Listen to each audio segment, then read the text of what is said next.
The midnight shift at St. Jude's private wing usually begins with a specific, rhythmic silence.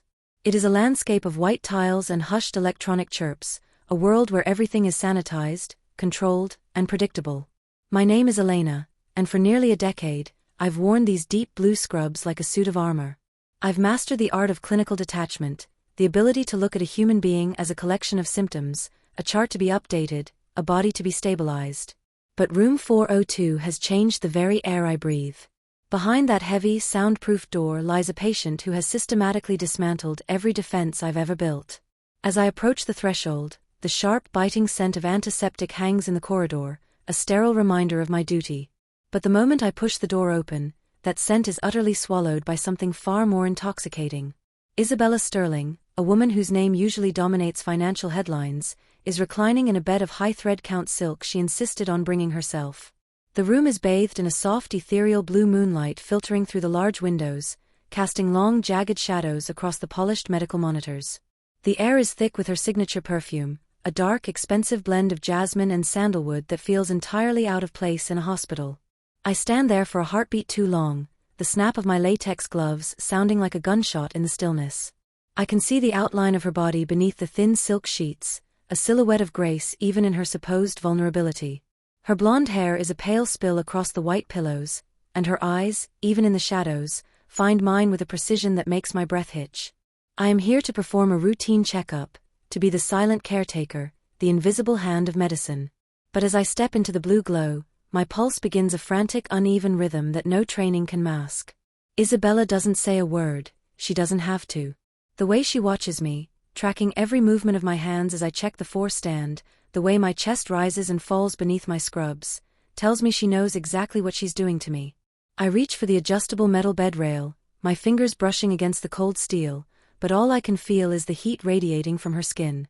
I tell myself I am safe behind my title and my uniform. I tell myself that this is just another chart to update, another patient to stabilize before the morning shift arrives. But as I lean over her to check the oxygen flow, our faces are suddenly terrifyingly close. In the depths of her amber eyes, I see a reflection of a desire I've tried so hard to bury beneath years of professional discipline. It is a moment of pure, unadulterated static in my brain. I realize then, with a jolt that nearly makes me drop my clipboard, that the real threat in room 402 isn't her recovery or a sudden drop in blood pressure. The danger in this room isn't medical, it's personal. The routine is my only sanctuary, a sequence of learned behaviors that should keep the world at bay. I move to the side of the bed, the silk sheets rustling with a sound that feels overly loud in the quiet room. I reach for Isabella's wrist, my fingers finding the delicate pale skin where her pulse should be steady and professional. Instead, the beat I find is wild, a trapped thing thrumming against my fingertips with a frantic intensity that mirrors my own internal chaos. I am supposed to count the seconds, to record the data accurately, but I find myself lingering, my thumb tracing the slight curve of her radius. Her skin is hot, a fever that has nothing to do with infection. I can feel her gaze on me, tracing the line of my jaw, looking for the cracks in my clinical mask. "Is something wrong, Elena?" she asks, her voice a low melodic rasp that vibrates in the small space between us. I don't answer immediately, I can't. I reach for my stethoscope, the cold metal feeling like a brand against my palm. I move closer, the scent of her jasmine becoming an overwhelming cloud that makes my head swim. I press the diaphragm of the stethoscope against her chest, right over the swell of her heart, separated only by the thin, translucent silk of her gown. Through the earpieces, the sound is deafening, a heavy rhythmic drum that tells the story of a desire she isn't even trying to hide. I am so close now that I can feel the warmth of her breath against my cheek, a soft, humid caress that makes the air in my lungs feel like lead. My hand is steady, but inside, I am a storm of conflicting impulses. I move the stethoscope, my knuckles accidentally brushing against the soft valley of her cleavage, a contact so brief it should be meaningless. But Isabella hitches her breath, a small jagged sound that shatters the silence. The heart monitor accelerates, its electronic chirp becoming a frantic warning of the fire brewing in the dark. I am the one with the medical degree, the one in the blue scrubs, the one who is supposed to be the master of this interaction. I should be the one setting the boundaries, the one maintaining the distance that keeps us both safe. But as she leans back against the pillows, her lips slightly parted, her eyes dark with a hunger that defies the setting, I am forced to confront the power shift. I look at her, my hand still resting inches from her heart, and I find myself wondering, in this room with the moonlight and the jasmine and the heavy humid weight of the unspoken, who is really in control of the room? If you are feeling the tension between them, please leave a like and subscribe to Meeting Her. Tell me in the comments, which city are you watching this story from? The storm outside finally breaks, a violent outburst of wind and rain that makes the hospital windows rattle in their frames. It is a chaotic backdrop to the escalating tension inside room 402. Suddenly, the lights flicker, once, twice, and then the room is plunged into a deep heavy shadow as the main power fails. For a long agonizing minute, the only light is the dim, ominous red glow of the emergency lamps, casting a hellish, intimate hue over everything. I was in the middle of checking her surgical site, my hands already deep in her personal space, when the darkness swallowed us. The red light turns her skin into something ethereal, something forbidden. Isabella doesn't flinch. She doesn't call for help. She simply waits, her breathing audible over the roar of the rain. The forced proximity is no longer a choice, it is a destiny. I find myself pressed against the side of her bed, my body leaning over hers to steady myself as the wind slams against the building. The scent of her jasmine mixes with the ozone of the storm, creating a sensory overload that finally snaps my restraint. I can feel the silk of her gown against the rough fabric of my scrubs, her breasts pressing against mine as she reaches out to grab my waist. "Elena," she whispers, her voice a raw confession that bypasses my brain and goes straight to my soul. I should pull away. I should go to the nurse's station, find a flashlight, and act like the professional I am. But the weight of her touch is a gravity I cannot escape. Her fingers dig into the blue fabric of my uniform, pulling me an inch closer, until our noses are touching. The red light reflects in her eyes, making her look like a goddess of the night. I can feel the heat of her breath against my lips, a humid promise of everything I've denied myself. The professional mask I've worn for a decade doesn't just crack, it vanishes, leaving me raw and desperate in her arms. I reach out, my hand cupping her jaw, my thumb tracing the curve of her lower lip. The silence is no longer clinical, it is heavy with the anticipation of a collision 2 weeks in the making. The heart monitor, running on backup battery, emits a low, steady drone that feels like a countdown. I look at her, my heart hammering so hard I'm sure it's the only thing she can hear.